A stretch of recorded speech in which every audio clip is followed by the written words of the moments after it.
जवाहरलाल नेहरू द्वारा लिखित भारत की खोज का पाठ 4 युगों का दौर।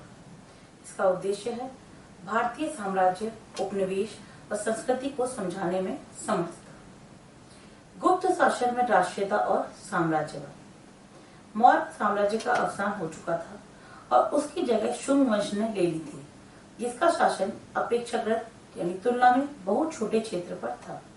मध्य एशिया में शक ऑक्सस नदी की घाटी में बस गए थे। युइची सुदूर पूर्व से आए और उन्होंने इन लोगों को उत्तर भारत की ओर धकेल दिया। ये शक बौद्ध और हिंदू हो गए। कुड़ाल काल में बौद्ध धर्म दो संप्रदायों में बढ़ गया, जिसका नाम था महायान और हीनयान। इन दोनों के बीच मतभेद उठ खड़े हुए। भारतीय परंपरा के अनुसार बड़ी बड़ी सभाओं में इन समस्याओं पर विवाद आयोजित किए जाने लगे। ईसा की 4वीं शताब्दी के आरंभ में विदेशियों का विरोध करने वाले इस राष्ट्रीय आंदोलन ने निश्चित रूप ग्रहण कर लिया। एक दूसरे महान शासक ने, जिसका नाम भी चंद्रगुप्त था, नए हमलावरों को मार भगाया और एक शक्तिशाली विशाल साम्राज्य कायम किया। इस तरह ईस्वी 320 में गुप्त साम्राज्य का युग आरंभ हुआ।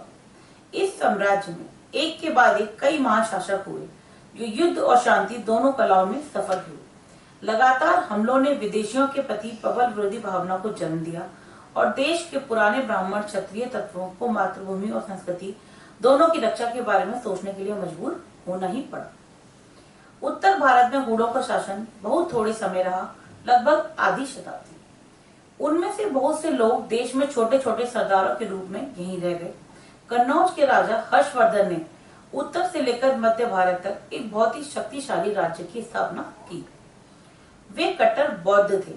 उनका महायान संप्रदाय अनेक रूपों से हिंदुओं से मिलता जुलता था। उन्होंने बौद्ध और हिंदू दोनों धर्मों को बढ़ावा दिया। उन्हीं के समय में प्रसिद्ध चीनी यात्री हुआंग त्सांग भारत आया। हर्षवर्धन कवि और नाटककार भी था। उसने अपने दरबार में बहुत से कलाकारों और कवियों को इकट्ठा किया और अपनी राजधानी उज्जैनी को सांस्कृतिक गतिविधियों का प्रसिद्ध केंद्र बनाया। हर्षवर्धन की मृत्यु 648 ईस्वी में हुई थी। प्राचीन भारत का रंगमंच।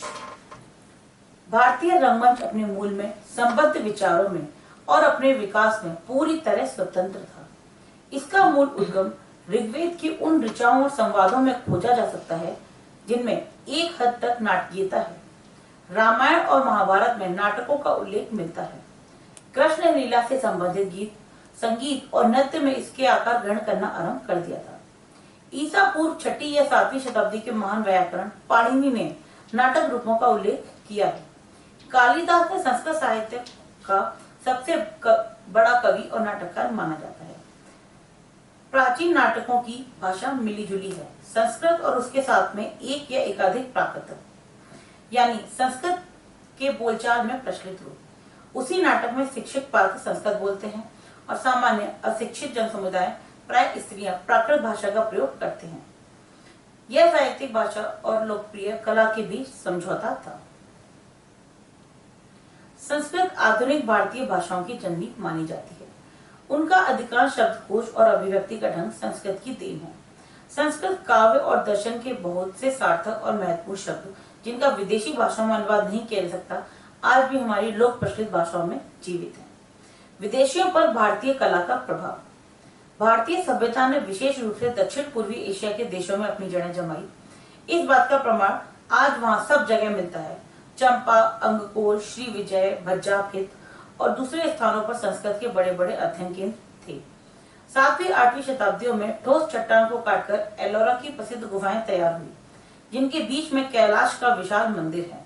एलिफेंटा की गुफाएं भी इसी समय की हैं। इस प्रकार उसने देखा कि भारतीय सभ्यता संस्कृति ने किस प्रकार विदेशियों पर और देश पर प्रभाव डाला। अब मिलेंगे अगले पाठ के साथ। धन्यवाद।